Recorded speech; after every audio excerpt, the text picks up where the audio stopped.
This is the Wrestlebread Podcast, bringing you the latest news, recaps, and analysis of AEW and WWE. Get the unique perspective from a wrestling fan of over 25 years. Here's your host, JD. What's going on, guys? This is JD here, and this is episode 13 of the Wrestlebread Podcast. So we had a lot of news going on this week. We had a go-home show with Raw and Smackdown to prepare for Stomping Grounds is coming this Sunday. So let's get right into it. So starting out with some WWE news, Mike and Maria Kanellis recently signed a deal with WWE for 5 years. So before that, they both went onto social media and started to count down how much more time they have left on their contracts. They started to drop hints that they were unhappy with the company. They were saying that 205 Live wasn't being, WWE didn't care about 205 Live, and that they had announced that they requested their release. Now, Maria turned around and stated that she did not request her release, but she didn't say that her husband did not request their release. So the fact that they're signing for 5 years, it shows that obviously WWE offered them enough money to stay, and it was enough money for them to deal with what they have been dealing with for the past couple of years. So they shouldn't complain about WWE ever again, because now they're locked in for 5 years, and because of that, this could be their last promotion that they wrestle for. But I wish them all the luck. I haven't really been keeping up with 205 Live, but I heard that it's been pretty good recently. So probably starting next week, I'll start checking that out too. Now, another piece of news that's a bit old, but I haven't really touched on, was Velveteen Dream went on to Instagram. He did a few Instagram stories to defend Vince McMahon. So everybody is blaming Vince McMahon for the creative process and the frustrations that's been going on with WWE. Now, Velveteen Dream went on Instagram and he said, "Is it fair to critique Vince? I mean, after all, WWE is a form of entertainment. You know, WWE is a TV show, right?" And he added this analogy that Star Wars is that the reason why, he went on to say the reason why WWE hasn't been that good is not because of the writing, it's because of the people. You have to act the part. And he's mentioned, that's when he brought in Star Wars and said that the new Star Wars sucked because of the actors, not because of the writers. And that when pretty much whatever you're given, you should do your best to put it over. He said Vince McMahon can write all day. It's your favorites that have to make it entertaining. A lot of people, some people defended him. Some people, of course, disagreed with him. I am one of those people that disagree with what he says. I'm very interested that with him trying to get called up and things like that, I would love to see how he can defend, that it's entertainers' fault that they're not making it entertaining, where you're not being shown on TV. And then when you are shown on TV, it may be for a couple of seconds or a quick backstage segment. So please ask Cedric Alexander, Cesaro, other people like that, if they believe that it's their fault that they're not making what is presented to them entertaining. Ask Asuka. Asuka was the Smackdown champion and wasn't written on TV for a whole month. And then when she was finally on TV, she lost her title to Charlotte just so it could be brought to the main event of WrestleMania. Asuka went on to be in the women's Battle Royal. You tell me. I'm very curious to what will happen to Velveteen Dream once he's called up.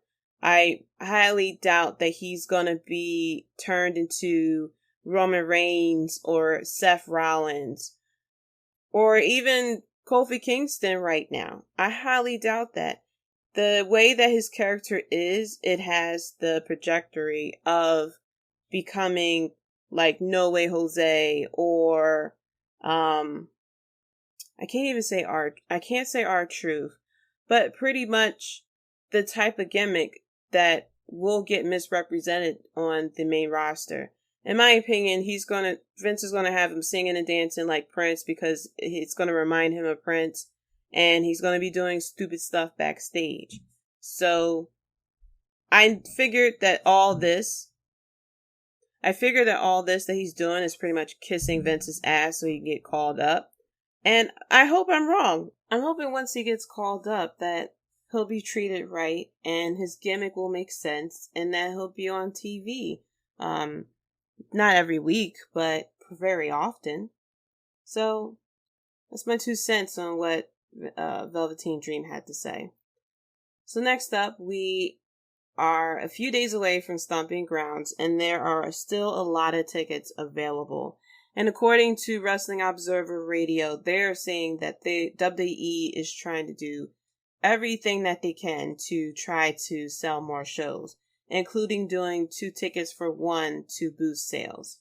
The problem is that with the way Raw and Smackdown ended, it really didn't get you excited for the upcoming pay-per-view.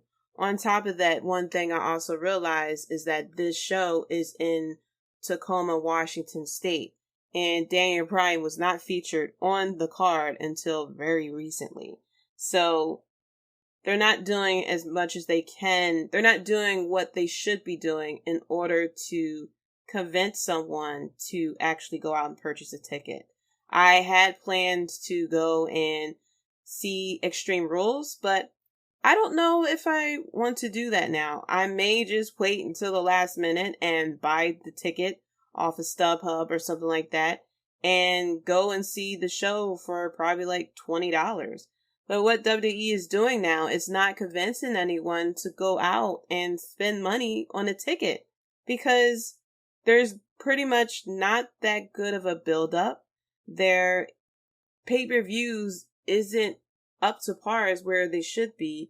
And like we all know, the creative direction and a lot of ways that the wrestlers are being treated and the things that are being presented to us don't make sense. And it kind of makes us, it kind of like insults us as fans. But speaking of what WWE is trying to do, what they're trying to do now is win these awards. So WWE is trying to win Emmys. They're trying to be recognized by mainstream media as an entertainment show. Not really a sports show, but they are up for there were a few nominees at the MTV Awards. The women's main event at WrestleMania 35 was nominated for Best Fight. And Roman Reigns was up for Best Real Life Hero. A lot of the wrestlers had attended the event, and this was the same event where The Rock won the MTV Generation Award as well. Now, the nominees that WWE was nominated for, the Triple Threat was in the same category as Brie Larson's Brawl and Captain Marvel. One of the scenes from Game of Thrones with Arya Stark. I'm not going to say which one it is, just in case there's some type of spoiler. And then Roman Reigns was up against a Supreme Justice lifelong battle for fairness, which ended up winning as well. And Brie Larson's Brawl in Captain Marvel had won too. It's kind of very interesting that WWE is trying to go after all these awards that try to put what they do in the same category as movies and TV shows. But The Rock did a very, very inspirational speech about his struggle when he first came to Hollywood. And just to give a bit of a transcript, he said, "When I first got to Hollywood, they didn't know what the hell to do with me. I was this half black, half Samoan, and 6'4", 275-pound pro wrestler, you know. I was told at that time, well, you got to be a certain way. You got to drop some weight. You got to be somebody different. You got to stop working out. Stop doing the things that I love. You got to stop calling yourself The Rock. And he said, what? I made a choice. And the choice was I wasn't going to conform to Hollywood. Hollywood was going to conform to me. So Hollywood conformed to me, and here I am with all you getting this Generation Award. What you saw up here tonight is who I am. I'm proudly half black and half Samoan, and I wanted to bring those cultures up here for the world to see. So yes, it's important that you are your most authentic self, but that's not enough, because there's another side of being your authentic self, your true self, and that's the side that the magic is on. That's the side that's gold. And yes, it's important to be yourself, but you gotta recognize the joy and the responsibility of bringing everybody with you. We bring everybody with us, and you do that by being kind, by being compassionate, by being inclusive, and straight up just being good to people, because that matters. And if you can hit that place, that's when you become powerful. That's when you become influential. And that's when you can have real global influence in a positive way. Very inspirational speech by The Rock. I was one of those people that was very skeptical when he first went to Hollywood, because I didn't want him to forget where he came from. But he did mention in an interview a couple of years after he left that acting was his long-term goal, and that he is very thankful for what wrestling did to him, but acting was his long-term goal. And I'm very happy that, you know, he used his background and his platform to promote confidence and self-worth. I follow him on Instagram, and a lot of his messages are about being positive and believing in yourself. So I'm very thrilled that, you know, The Rock went on to become a very influential person. So let's continue on with some more rumors. Shane McMahon has been, of course, all over Raw and Smackdown these past couple of weeks. And there's a rumor that the superstars are not happy about him getting a lot of TV time. Now, this is according to Fightful. They have not criticized Shane McMahon personally, but they consider the decision to feature him so heavily to be infuriating. WrestleVotes also reported that a source indicated it's possible Shane will be the one to defeat Kofi Kingston for the WWE Championship.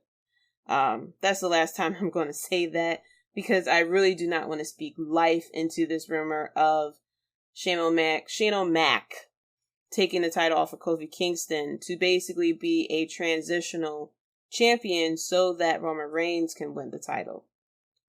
From a business standpoint, that makes sense. If they want to give Roman Reigns the title, it's best for him to take it off of a heel versus Kofi Kingston, because if he takes it off of Kofi Kingston himself, I really doubt that people are going to be happy about it.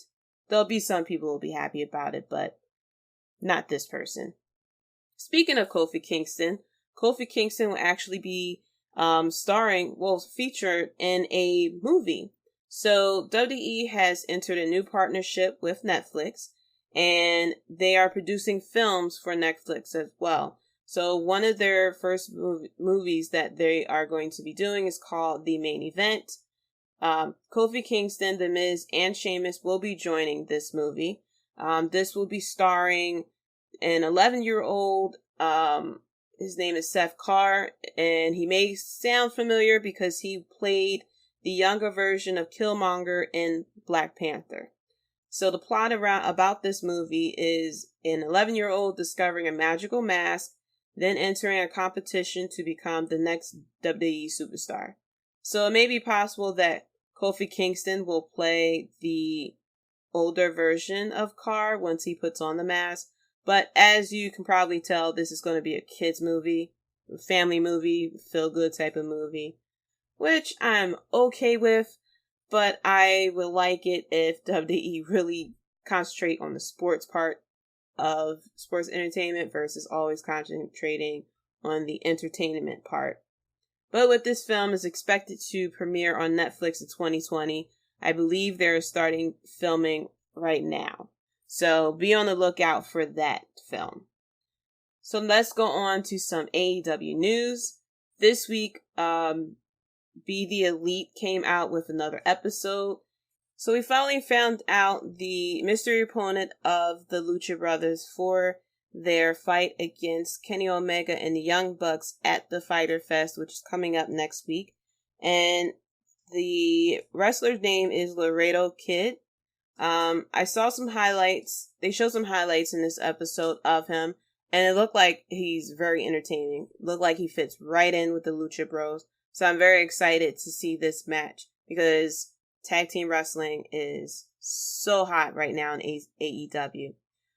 They also announced that Fyter Fest will be streaming for free, which I feel as though is very smart because after, the pay-per-view and seeing that they were charging the $50, it kind of gives another introduction to AEW and to introduce to people the wrestlers and the different type of wrestling styles that will be featured with AEW. And Tony Khan actually announced on the Stone Cold podcast too that Fight for Fallen will also stream for free. So it's very nice that AEW is giving us free content, because it won't be, it won't be straight money with them. They could have easily turned these into pay-per-view events and had charged money for people to watch it. So the fact that they're streaming this for free is a very good business move on their part. I can't wait to see both events, and I especially cannot wait to see All Out coming out in August. We also had another episode from the Nightmare Family YouTube channel. It was Road to Fyter Fest episode 3.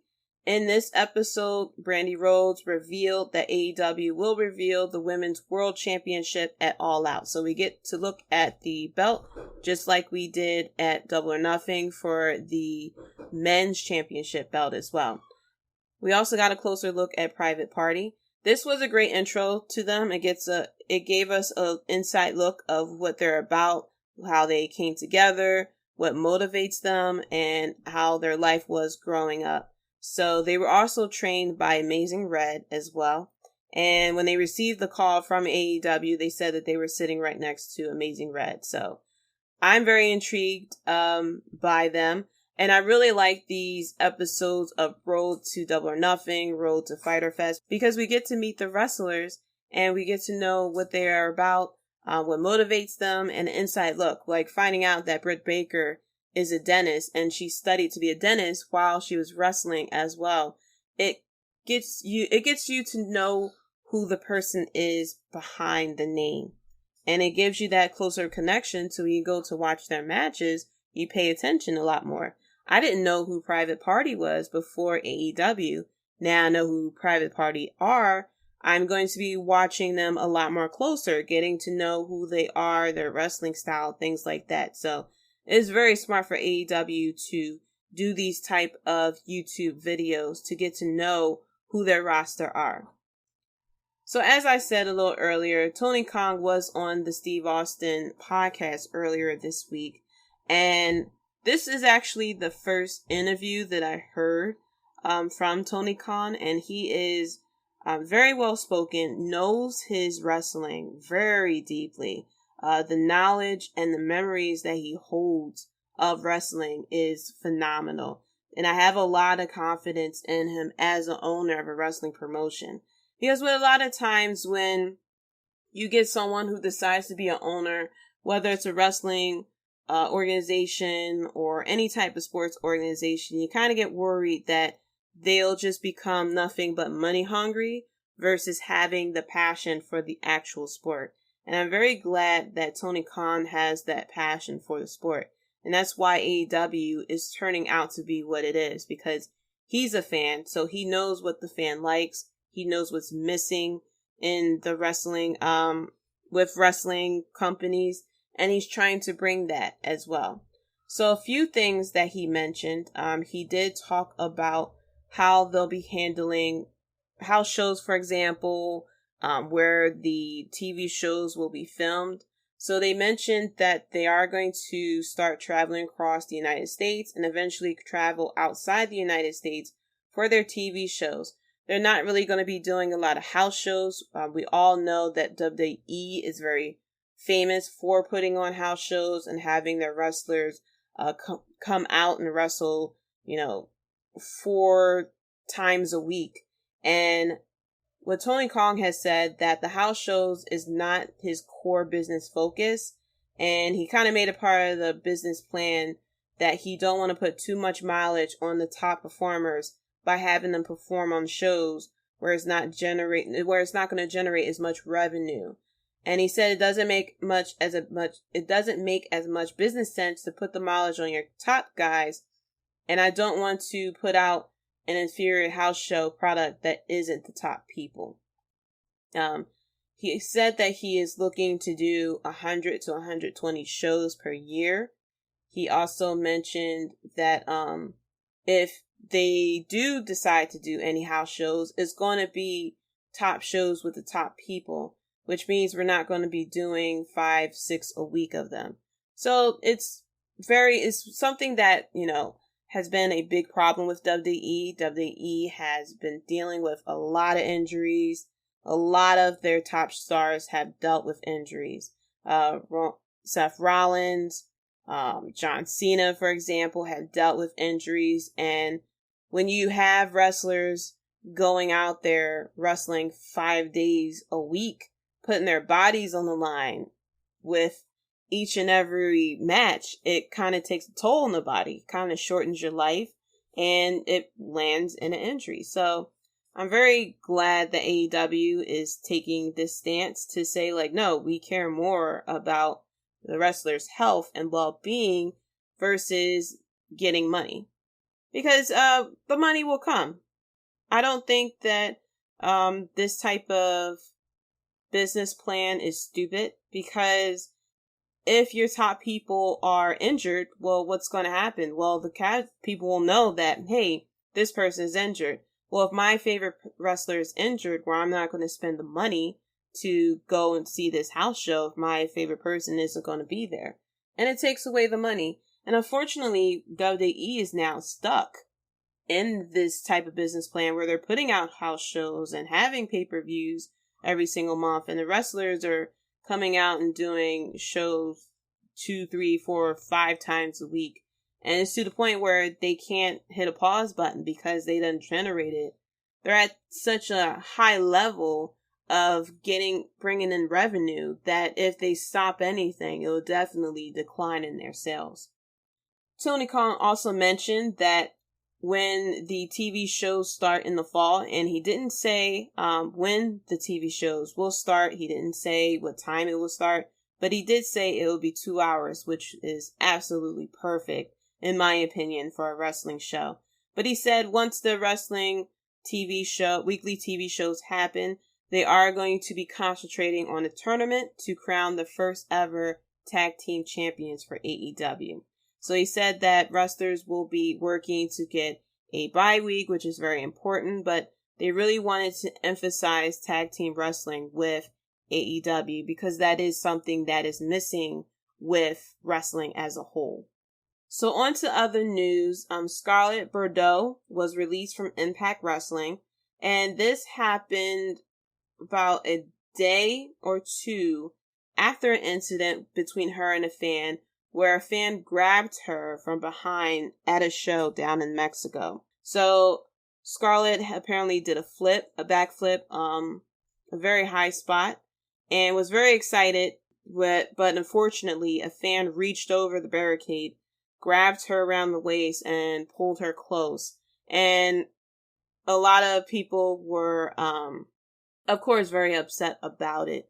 And Scarlett had went on to social media to say it's not okay to do this as well.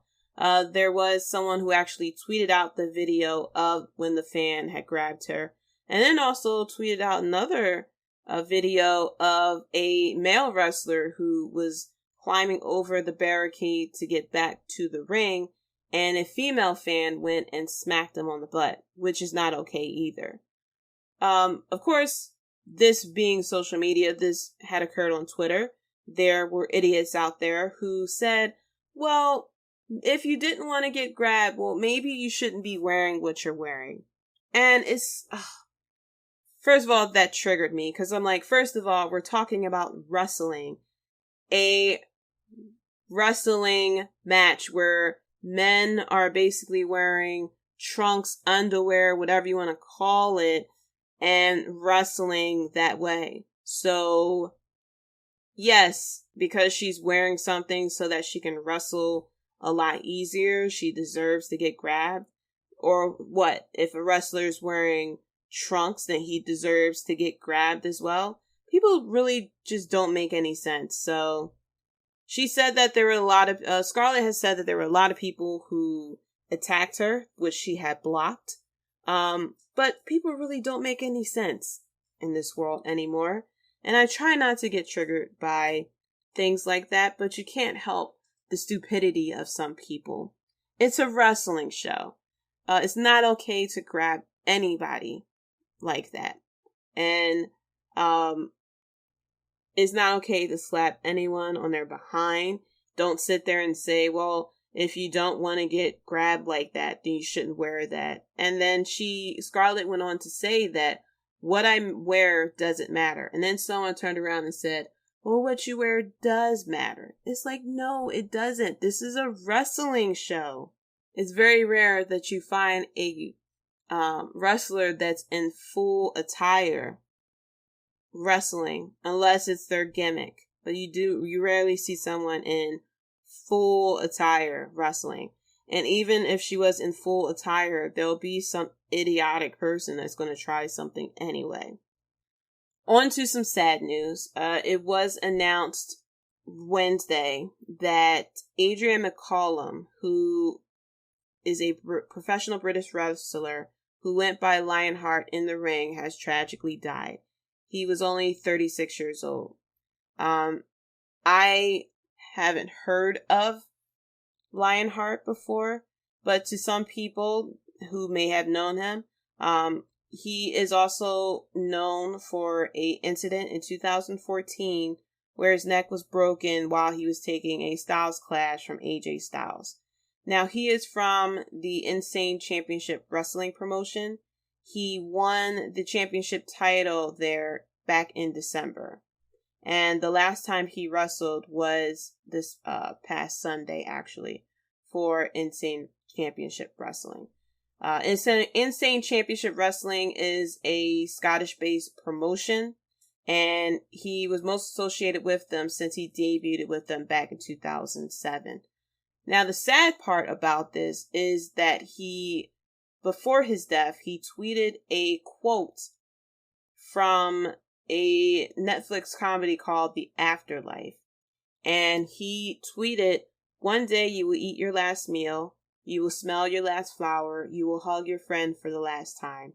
You might not know it's the last time. That's why you must do everything you love with passion."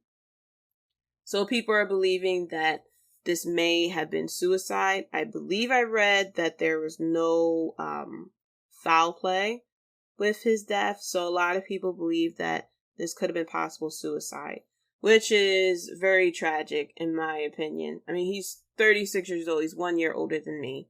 And we recently also had Ashley Massaro, who had tragically died by suicide as well. So, like I had said, I had put out a YouTube video about this with Ashley Massaro's passing, that depression is very real. And just because someone seems good, someone's smiling, someone's laughing, does not mean that they are okay. And just reach out to anyone, reach out to everyone, tell them that you love them.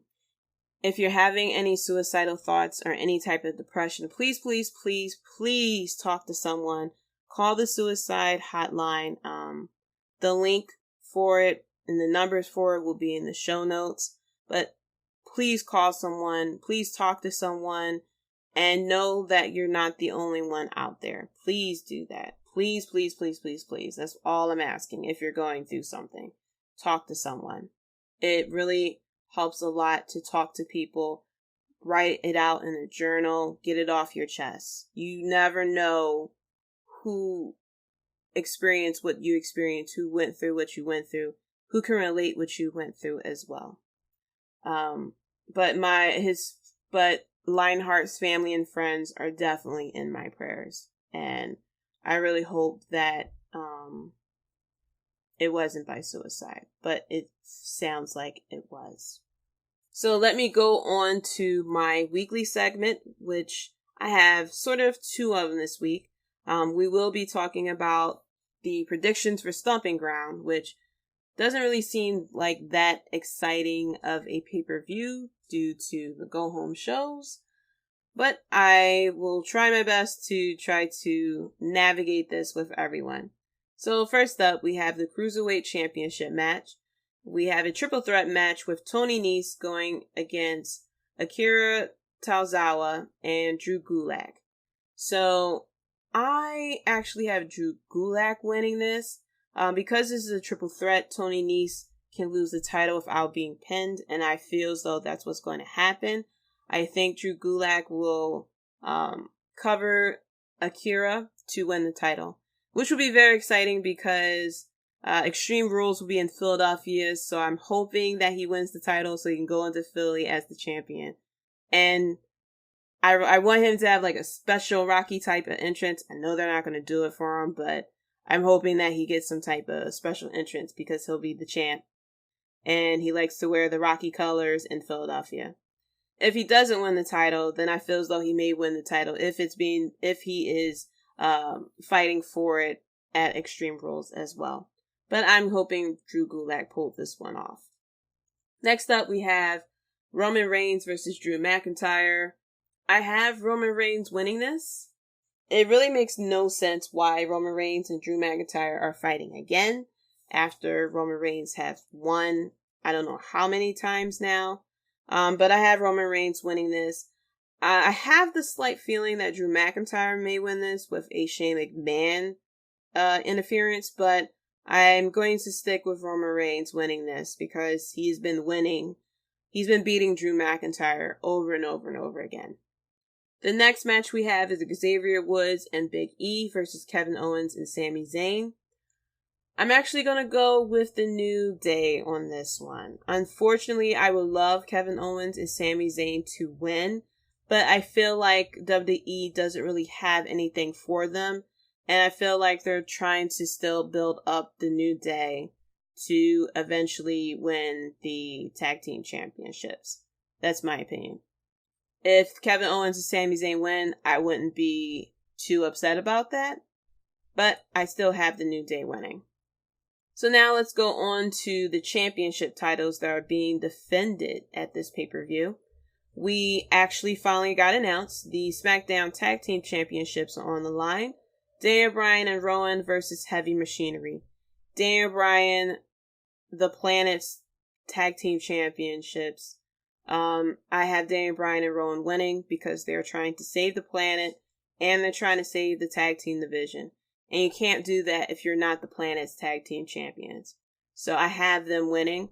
I would love for them to change the titles too, just like Daniel Bryan changed the title when he had the WWE Championship, and to really turn the belts into the Planet's tag team champions.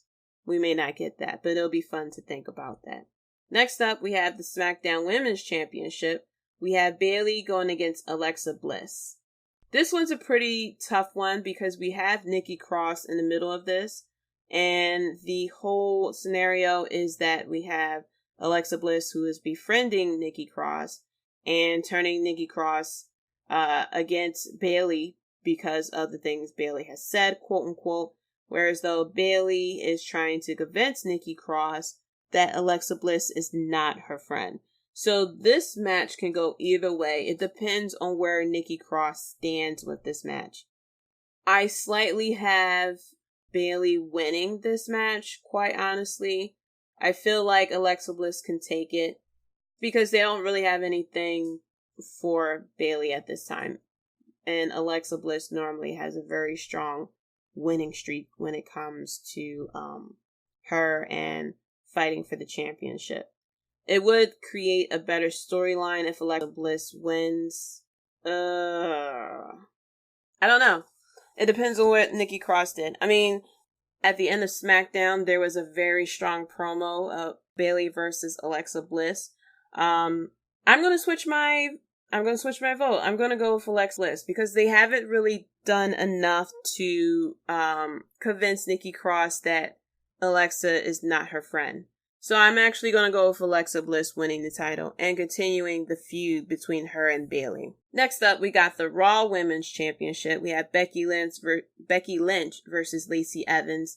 Like I said, Lacey Evans is growing on me. She's still not that strong, of course. But I still have Becky Lynch winning because I feel as though they're waiting for Charlotte Flair to come back to go against her, because that's seemingly what they do. Now, we do have Dana Warrior, who is in charge of Lacey Evans and has been helping her out a lot. So this feud may continue on. I kind of don't want this feud to continue on because this feud is starting to grow dry. They're doing too much with this feud. Too many promos, too many backstage promos, and not enough, pretty much fighting. This feud can go on to SummerSlam, possibly. I don't want it to, because WWE has shown that they do not have enough to keep this feud going hot.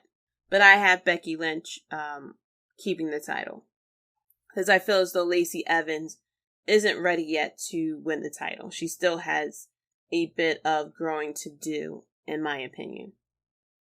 So next we have the United States Championship. We have Samoa Joe versus Ricochet. I have Samoa Joe winning this title. This feud kind of came thrown together, quite honestly. They did a great job of building up Ricochet, especially once him and Aleister Black had got separated. They built up Ricochet very well to eventually become a champion. But I don't see it happening just yet. I feel as though this pay-per-view is pretty much a throwaway. So I only have the titles changing. I don't have a lot of titles changing with this one, because I feel as though everything will start kicking to high gear after Extreme Rules. But I have Samoa Joe keeping the title. This feud may continue on.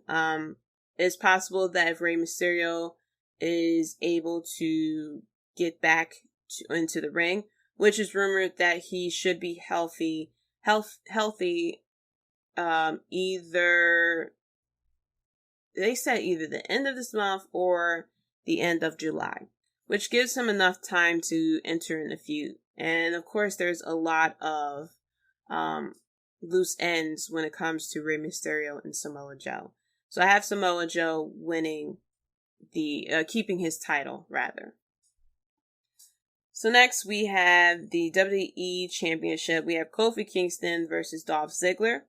I, of course, have Kofi Kingston keeping the title with this one. I feel like this could be a pretty good match. A better match than, of course, it was in Saudi Arabia. But I have Kofi Kingston winning the title. His championship reign has been a pleasure to see, actually. I'm very happy that not only that they gave Kofi Kingston the title, but they actually gave him a lengthy title reign. Let's be honest, this may be his only title reign with the WWE Championship. He has been defending the title. He's been having a lot of great matches. He's been featured on Raw and SmackDown. So I'm very happy with what they've been doing with Kofi Kingston. So I have him retaining the title here as well. And lastly, we have the Universal Championship. We have Seth Rollins versus Baron Corbin. I do not have Baron Corbin winning this title. I have Seth Rollins keeping this title. It could be a tease cashed in. Brock Lesnar may come out, but I don't see Brock Lesnar taking the title off of Seth Rollins with this pay-per-view. It's possible they may do that. Paul Heyman has hinted that Brock Lesnar may appear at Stomping Grounds. Unfortunately, we all know that WWE signed Brock Lesnar for a very limited amount of appearances, and I don't see him appearing at Stomping Grounds. Now, we may be surprised because we didn't expect him to appear at Money in the Bank, and lo and behold, he appeared, but he actually won the briefcase. So he may appear at this event. I don't have him cashing in. The way that they kind of do things with Brock Lesnar, his cash in may come in at SummerSlam, or it may come in, going into SummerSlam. Who knows? But those are my picks for Stomping Ground. Be sure to check out episode 14 and to check me out on Twitter to see if my picks are correct. So my second weekly segment, this is going to be a bit quicker, is my opinion on what's wrong with WWE's women's division. Now, something that I found out before I recorded is someone put on Reddit a list of every wrestler signed to WWE, and they broke it down by gender and by brand. And I realized there are 28 women signed to Raw and SmackDown. Now, granted, some of them are injured. So let's just say we take away 10 women. We still have 18 women that are signed to Raw and SmackDown. And it's like, there's no need to have this wild card rule or have Becky have 2 belts when they have at least 18 women signed to the roster. And we have names like Natalya, Naomi, Asuka, Amber Moon, Kairi Sane, and Liv Morgan who are not featured on there. And we constantly get Becky Lynch, we have Alexa Bliss, we have Bayley, and we have Lacey Evans, who are very much featured. Now, we do get the Iconics every so often because they are the tag team champs, but they recently had a tag team match, actually, where they actually won. And so far, since they won the title, they have been doing pretty much nothing but singles competition where they have been losing. WWE always tend to concentrate on 1 or 2 feuds with the women and really not giving any type of legit storyline to the others. The others are basically stuck doing backstage segments and things like that. And there's no importance of the tag team titles. So what is the solution? Well, in my opinion, stop doing the backstage segments. Concentrate more on the wrestling. One thing that NXT is doing right and one thing that AEW is doing right is that they're concentrating on presenting the women. We had a match about 2 weeks ago. Mia Yim versus Bianca Belair. Fantastic match. And it's because they concentrated on the wrestling. They showcase what the women can do. You can't tell me that the women who are assigned to the main roster do not know how to put on a good match, because we had Natalya versus Charlotte Flair in NXT. I mean, we have Asuka, Amber Moon, and Kairi Sane. 3 women who were dominant in NXT. You cannot tell me they cannot put on a good match on the main roster. We had Naomi, who was the SmackDown Women's Champion, and is very athletic. We have Liv Morgan, who was very popular in NXT as well. She was part of the Riot Squad, which unfortunately really didn't get their time to shine as a trio. We could have easily had Amber Moon versus Asuka. We can have Amber Moon versus Naomi. We could have had matches that, really display the athleticism of these women. And okay, maybe WWE don't know how to put on the third storyline or whatever. Then just have a match and let the feud happen from there. I mean, look what happened with Kofi Kingston. Kofi Kingston filled in for Ali and went on to have a great match, and it started his championship reign. Just let the women fight. Give them a good amount of time to wrestle and let the feuds happen from there. Unfortunately, WWE has this thing where they put their women's division on the back burner, despite what they have been doing. Yes, the women main evented WrestleMania. Yes, we had Ronda Rousey. The women's division was on fire. But now, when they're trying to cash in on that popularity with these awards and everything, they haven't really done much with the women's division since. Ronda Rousey has gone on and is trying to start a baby. Becky Lynch is starting to lose her fire. In my opinion, Becky Lynch was much more interesting when she was chasing the titles than she was when she has the titles.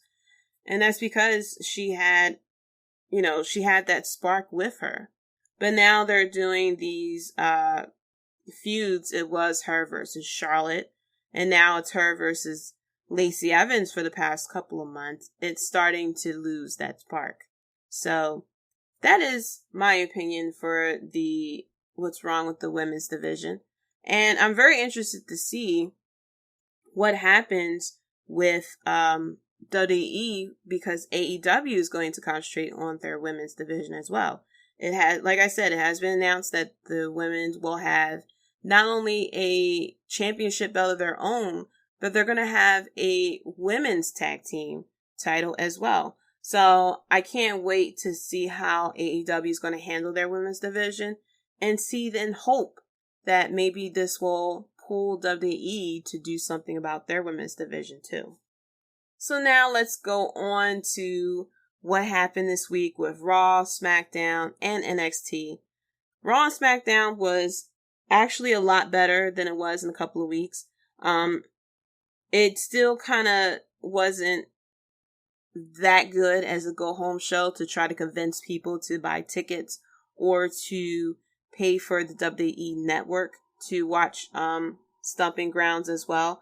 Another little tad bit, some info that I saw, there has been some emails that have been circulating for people to sign up for the WWE Network, and WWE is offering 3 months for 99 cents, which is pretty much like a Spotify type of deal. So they're really trying to get people to sign up for the network and to buy tickets. On to what happened with Raw and SmackDown. A lot of promos still this week, but we still had a lot of wrestling. With Raw, we had the whole show was pretty much about the special referee that's supposed to be with Seth Rollins and Braun Strowman. Not Braun Strowman. Baron Corbin. First it was Elias, and Seth Rollins hit him with a chair, and then throughout the day we had different people who was revealed to be the guest referee who Seth Rollins had attacked. Down for this. So now that we have dealt with Jon Moxley and his interview about the WWE creative process, now we're getting segments, and it kind of makes you like cringe a little bit where normally you would laugh. And the perfect segment for this was EC3 and the New Day. They did pretty much a segment where EC3 was knocked out due to Seth Rollins' attack with a chair.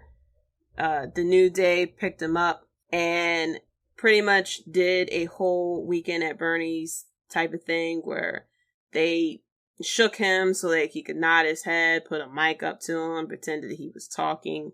And a part of me wanted to laugh at it, but a part of me felt so bad for EC3. And EC3 went on to tweet out that the more I make you laugh, the more empty I feel inside. And you just feel so terrible for that guy because you know they have nothing for him and that he's being put out there as pretty much a laughing joke. Whereas though in TNA, he was like the top star. He was hot. He was cutting very good promos. But unfortunately, he's in the position that he's in right now with WWE, and he is going to hit nothing but a ceiling. Unless something miraculous happens, but even if he has the fans behind him, who knows if they're going to follow through with a push. We had Daniel Bryan on SmackDown as well. Anytime Daniel Bryan cuts a promo or is on commentary, it's straight gold. We still had some bits of Shane McMahon as well on Raw and SmackDown. It wasn't as bad as it's been these past couple of weeks. So that's pretty good. We still had, we got the Usos back. The Usos went against Carl Anderson and Luke Gallows, who have gotten scolded pretty much by AJ Styles because he felt as though that they lost their touch because they're trying to cut all these jokes and they're not getting back to what they're known for. Going on to SmackDown, we had more of Dolph Ziggler and Kofi Kingston cutting promos, which led to a match of Dolph Ziggler versus Xavier Woods, which was a very good match. Dolph Ziggler won this match, and I felt as though he should have won this match. He did a vicious super kick to Xavier Woods, who was tied up in the ropes, and it looked pretty good. Of course, KO and Sami Zayn ended up interfering, but Dolph Ziggler needed this win in order to go into Stomping Grounds to face Kofi Kingston.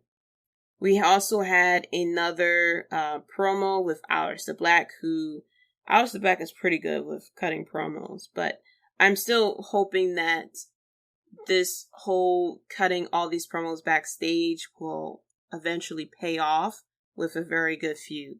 It's still rumored that he may be going against Randy Orton. Some people are making a connection that it could be Bray Wyatt, which I hope it's not. Speaking of which, we got another episode of the Firefly Funhouse. Very creepy. And it looks like he has escaped, the Fiend has escaped the Firefly Funhouse. So it may be possible that we'll see either the Fiend or Bray Wyatt at Stomping Grounds. And we'll see how this will all translate into the ring. Firefly Funhouse is pretty much one of the highlights of the week. Another highlight of the week is the 24/7 title.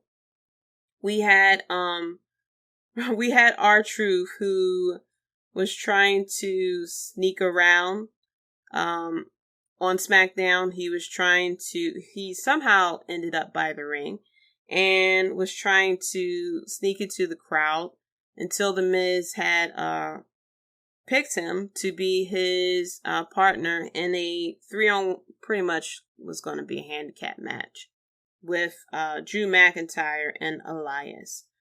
We also had a backstage segment too with the Iconics and the Kabuki Warriors, and they actually will go against each other next week, and if the Kabuki Warriors win, they will get a shot at the titles.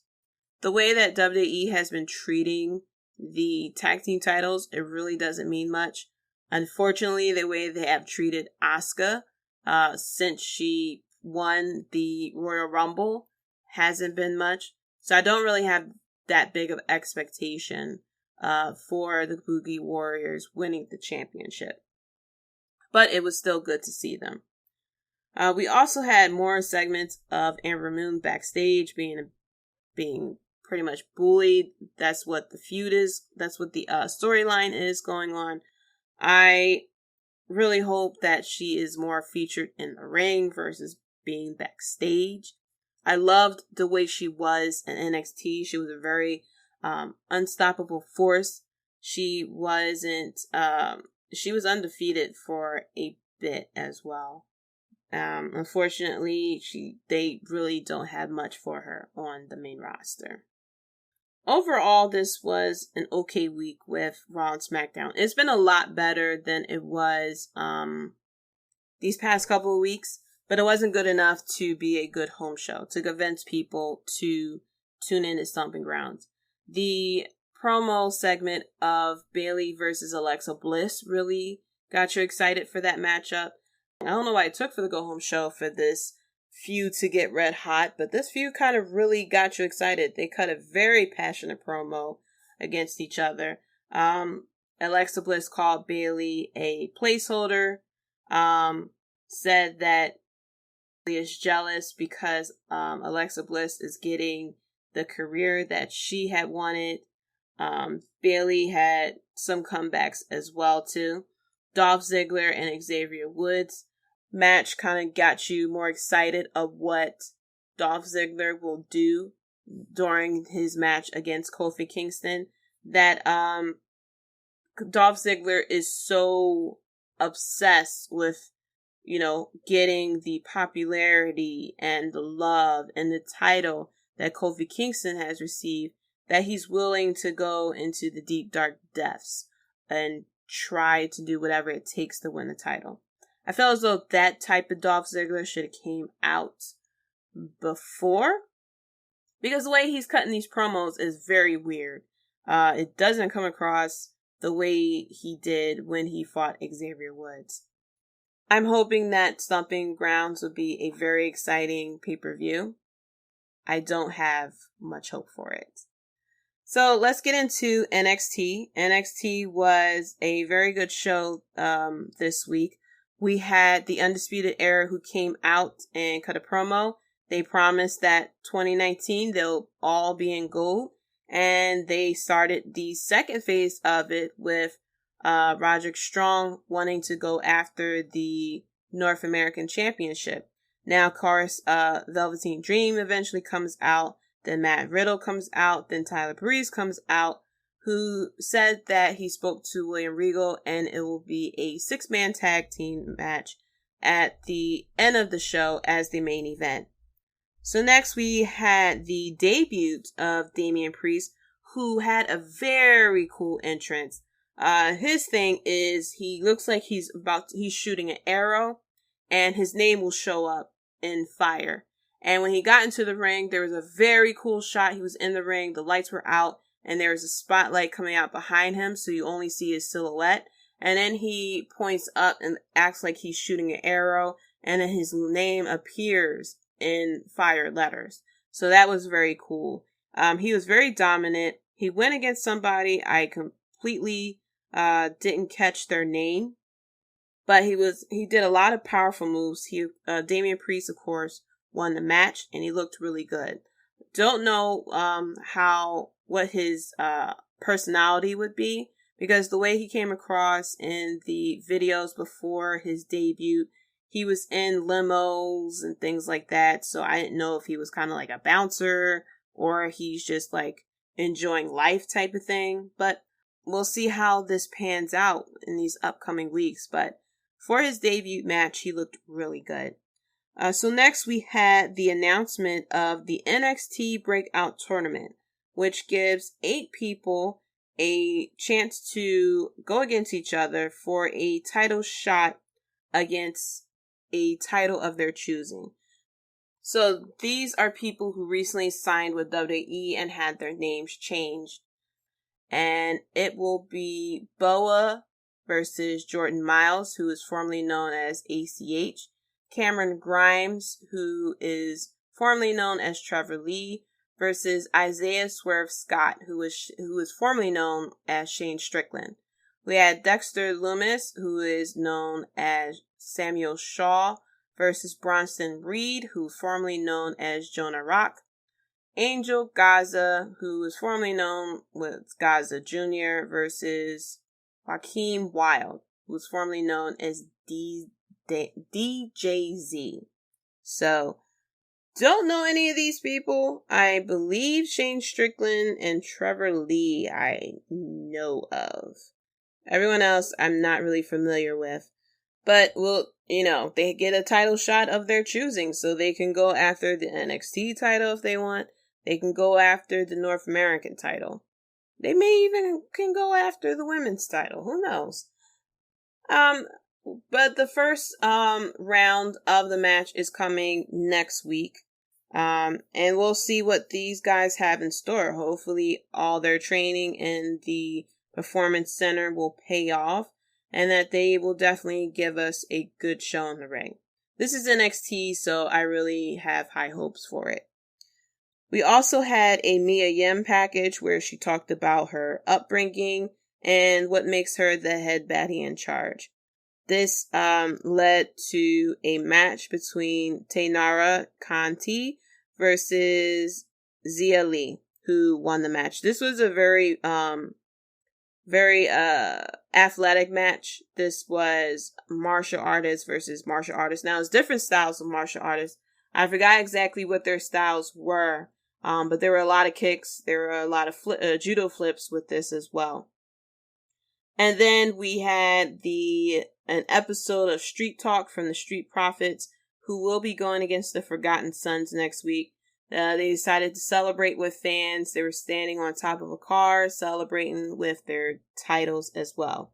And then we had the main event, which was the Undisputed Era, which was Bobby Fish, Kevin O'Reilly, and Adam Cole versus Velveteen Dream, Matt Riddle, and Tyler Breeze. Of course, Undisputed won. Very interesting match. This was a pretty good match. We had Roderick Strong, who pinned Velveteen Dream to win the match. So this, of course, is going to set up a title match with Roderick Strong versus Velveteen Dream.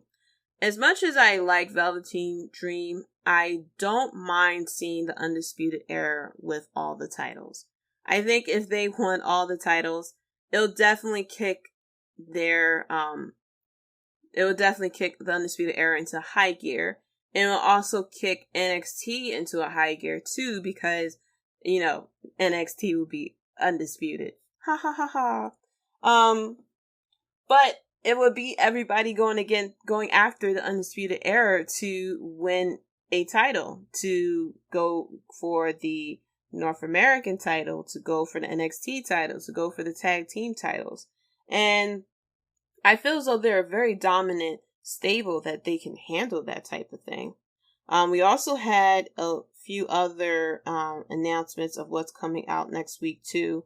We have Io Shirai versus Shayna Baszler, who is going to be going against each other in a steel cage. So very excited for what's coming up with the next episode of NXT, which will all lead to NXT Toronto, which we all know is going to steal the show for SummerSlam weekend as well. So another few things that were announced with WWE.